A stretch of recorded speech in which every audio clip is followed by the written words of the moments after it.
en estas clases que estamos dando, que son para conmemorar el 8º centenario de Santo Tomás de Aquino. Hemos hablado primero de la vida de él, poco con sus etapas de formación y después como profesor, y ahora nos toca hablar de Santo Tomás profesor, donde vamos a ver la actividad, que es muy importante porque para poder entender también cómo es su obra, o sea, cómo eran los profesores, el currículum académico, cómo se hacía, cómo iba progresando, qué tipo de cosas hace Santo Tomás, y así se entiende bien cómo es su obra.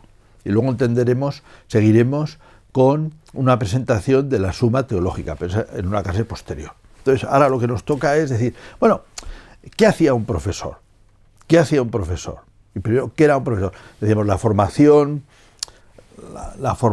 de un teólogo era la siguiente. Hay que tener presente que la universidad nació unida a la teología.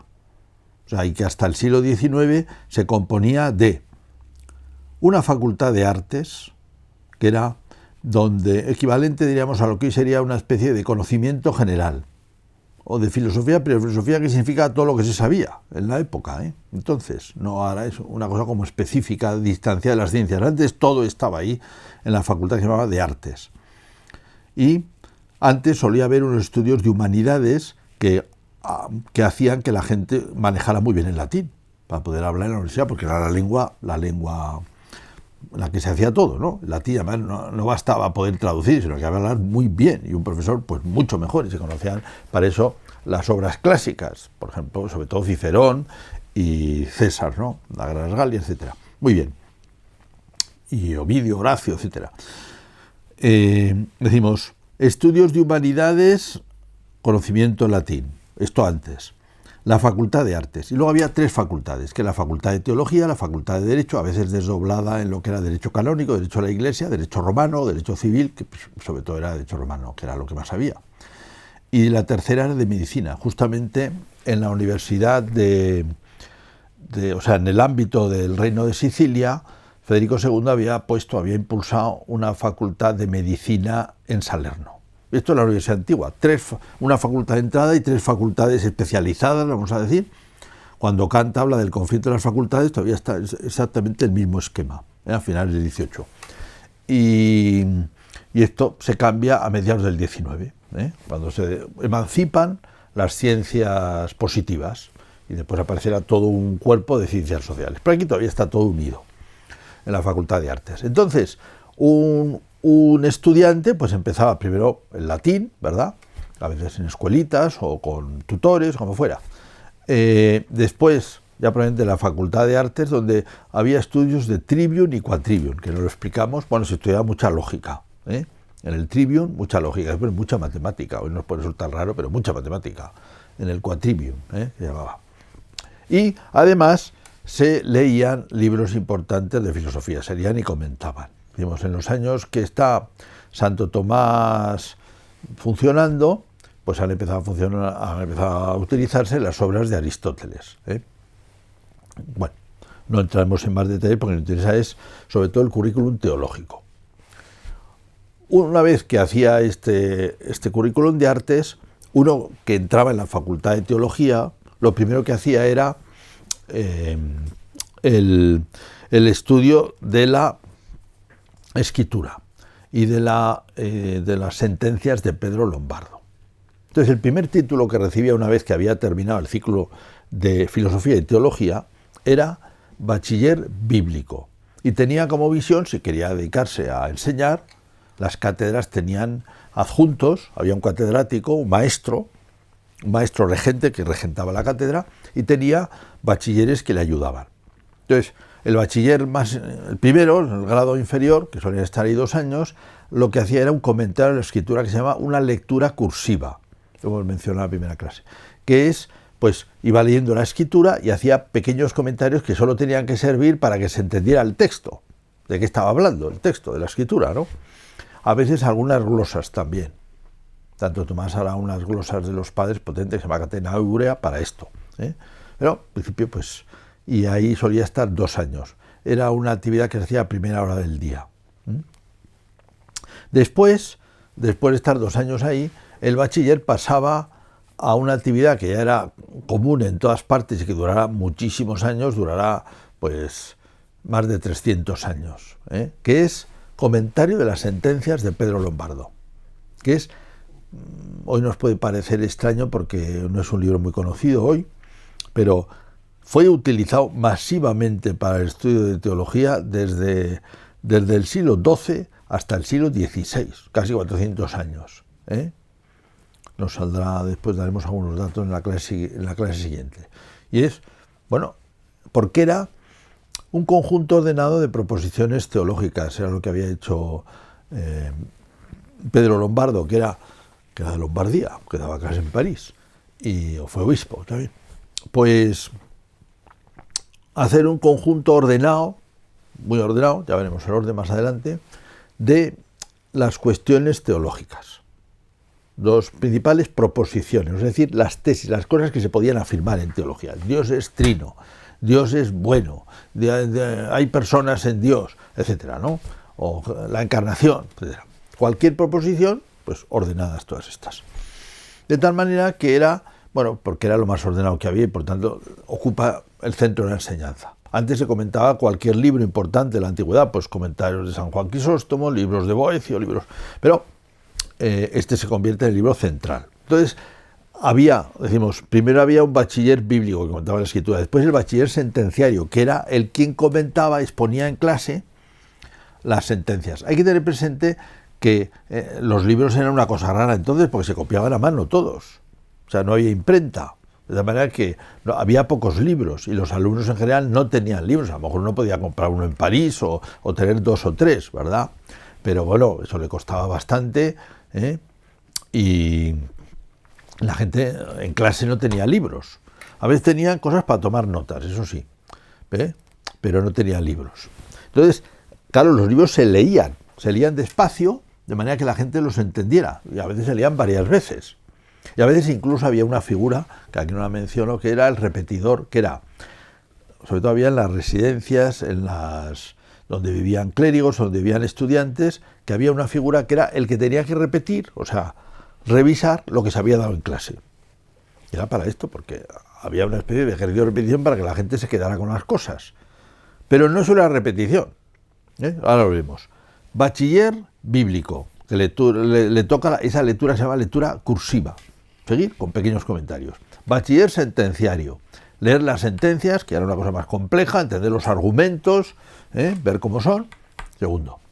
Y luego, cuando había recorrido esto, que había durado 4 años, se le hacía a un señor maestro, le hacía el obispo de París, que estaba en París, en la Universidad de París, maestro, no era maestro. Y tenía la función ya de defender las tesis de la doctrina católica, las tenía que saber bien, y cómo se defendían, y luego también le tocaba predicar, es decir, exponer la fe cristiana al pueblo. Tenía obligación estricta de predicar. Bueno, eso era el maestro. Podía ser que el maestro le nombraran para una cátedra, entonces era maestro regente, que llevaba una cátedra, que es lo que le pasa a Santo Tomás de Aquino, ¿no? O sea, 4 años de bachiller, bíblico y sentenciario, y ya maestro. Y el maestro, aquí no empiezan a aparecer peculiaridades de la enseñanza de la época, decimos, donde había pocos libros. ¿El maestro qué tenía que hacer? Pues el maestro, a diferencia del bachiller que simplemente leía y comentaba un poco, el sentenciario un poco más, el maestro le tocaba suscitar cuestiones. Es decir, entrar a temas que aparecían a propósito de la lectura y entrarles en serio. Es decir, ¿cómo es esto? Por ejemplo, yo estoy comentando la escritura y aparecen los ángeles. Bueno, ¿cómo son los ángeles? ¿Cómo es la inteligencia de los ángeles? ¿Cómo es la voluntad de los ángeles? ¿Cómo se han salvado? Entonces, digamos, bueno, vamos a plantearnos este tema. Y esto se hacía, se estamos leyendo algo y aparecen cuestiones. Y estas cuestiones se trataban en una especie de debate. El maestro intervenía al final. Ordinariamente iba leyendo, planteaba la cuestión y el debate lo organizaban sus bachilleres, sus ayudantes, que decían, bueno, ¿quién está de acuerdo? ¿No está de acuerdo? ¿Qué posiciones hay? O sea, no era simplemente una cuestión de qué le parecía a cada uno, sino sobre esto qué se ha dicho, qué interpretaciones hay. Los ángeles tienen una inteligencia intuitiva, tienen una inteligencia discursiva, entienden todo, lo saben todo, que saben, que no saben, que pueden entender, que pueden ver, que no pueden ver, no tienen sentidos, cómo comprenden. Bueno, todo lo que se había oído por ahí, porque claro, muchas de estas cosas ya se habían tratado muchas veces y había, vamos a decir, ideas en circulación y la gente las conocía más o menos. Esas todas salen en clase, van saliendo argumentos de un tipo, de otro. Entonces el maestro le tocaba simplemente, lo que hacía era tomar nota de las cosas que iban saliendo, de discusiones, gente que se posicionaba, cosas que se dían. Lo importante no era tanto la actitud que uno tenía, sino lo que salía, el material que salía, ¿no? Las ideas que salían, las posiciones que salían. Entonces, al día siguiente, ordinariamente, el maestro enfocaba la cuestión. Decía, bueno, esta cuestión es así, hay estas objeciones, hay estos argumentos y hay que resolverla así. Decía, bien, la inteligencia de los ángeles es de esta manera. Y ya les ponía razonando.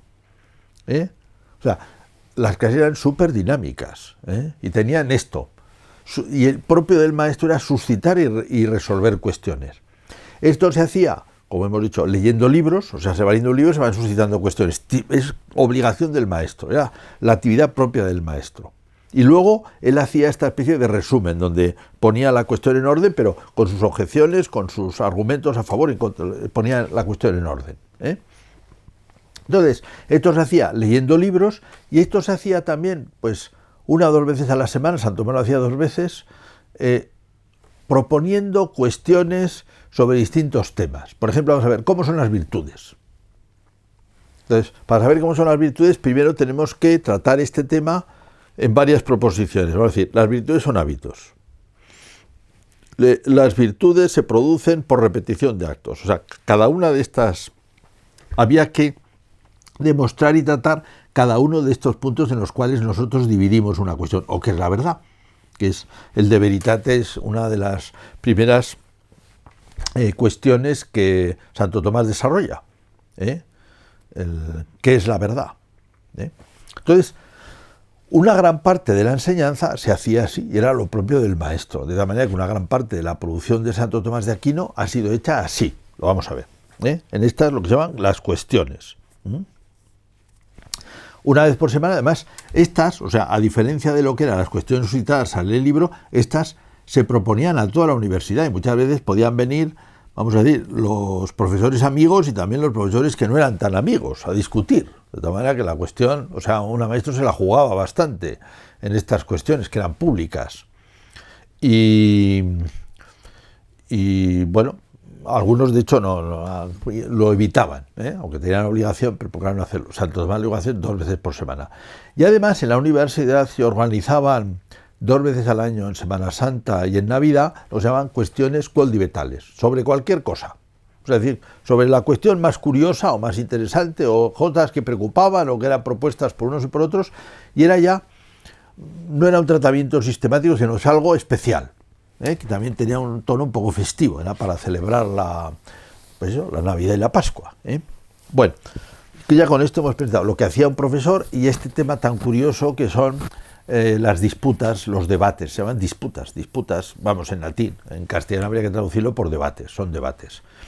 Y además debates que, como sabía mucha lógica, pues hay que hacerlos, digamos, de una manera bastante ordenada y argumentando muy bien, O sea, no era simplemente a lo loco.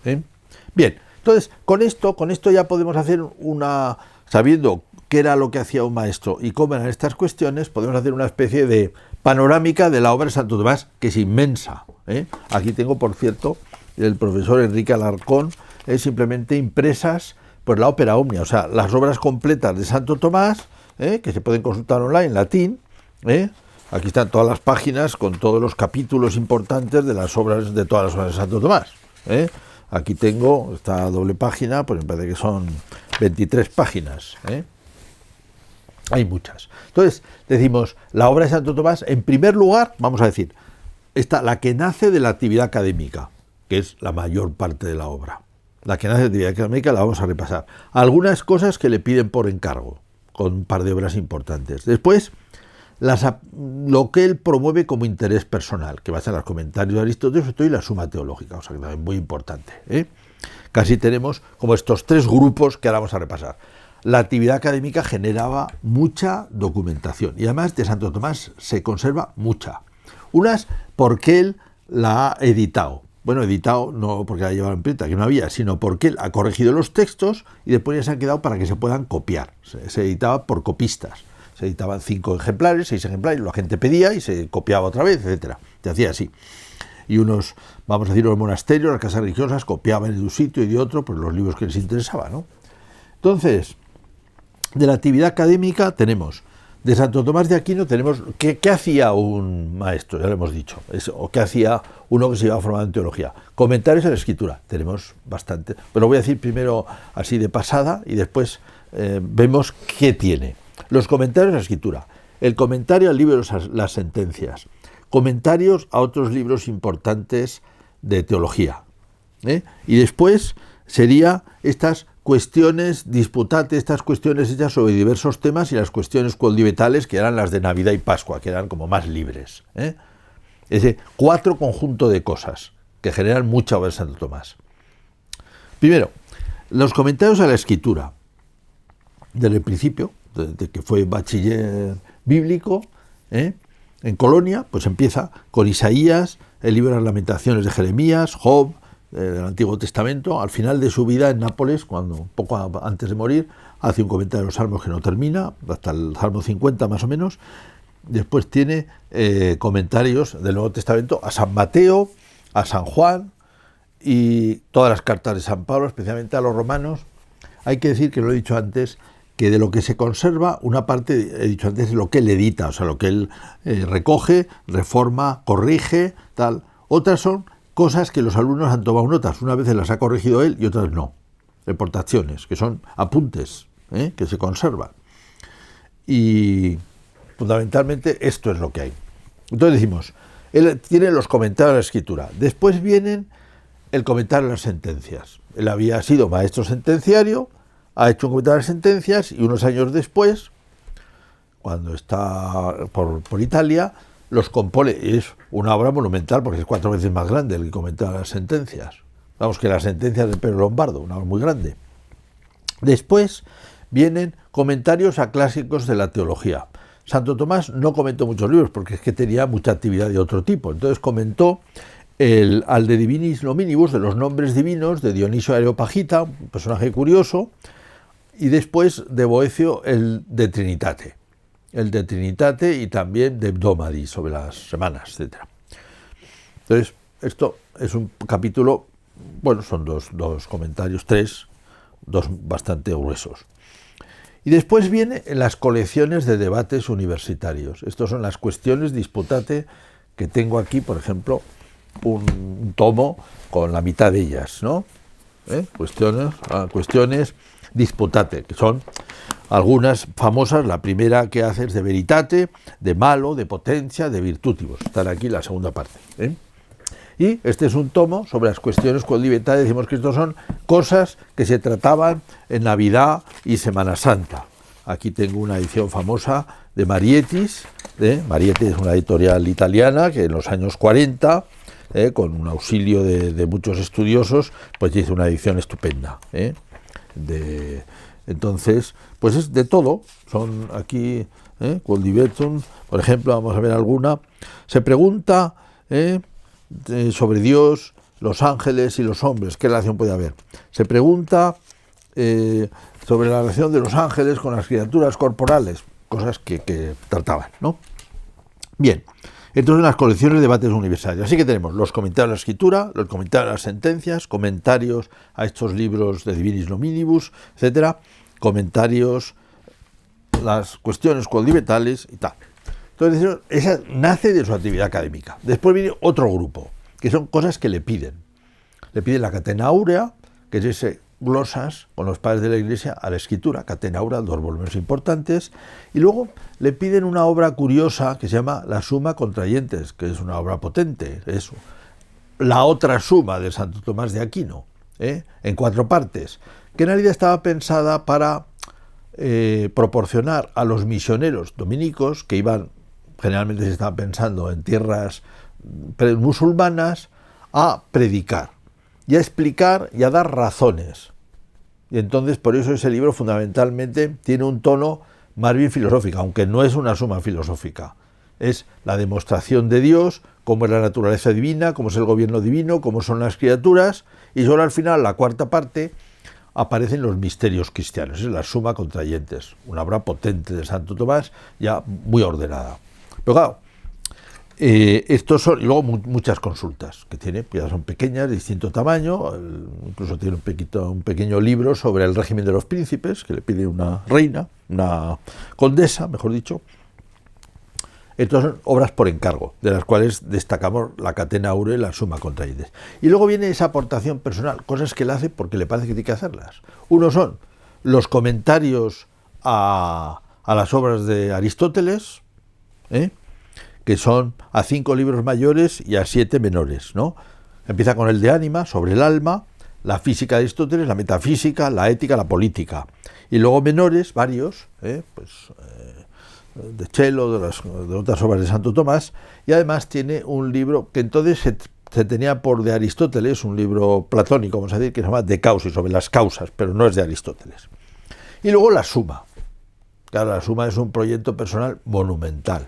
Aquí tengo una edición, está toda en papel Biblia, 3.000 páginas, ¿no? A doble columna, muy bonita. O sea, que digamos, y esto, claro, es el compendio de lo que él sabía, con todo esto que ha manejado. Así que, digamos, resumiendo mucho, ahora ponemos la obra al revés.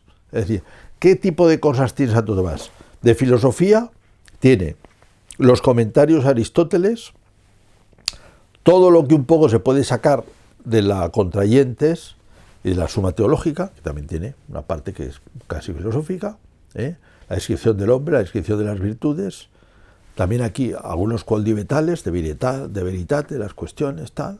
Después tiene, de teología que tenemos, pues el comentario a las sentencias, el Contraientes la cuarta parte, la Suma Teológica, tiene también un compendio de teología, que no lo he mencionado, una obra pequeña que no termina. Luego tiene los escritos pastorales, que son predicaciones que él tiene sobre el Padre Nuestro, sobre los 10 mandamientos, sobre el doble precepto de la caridad.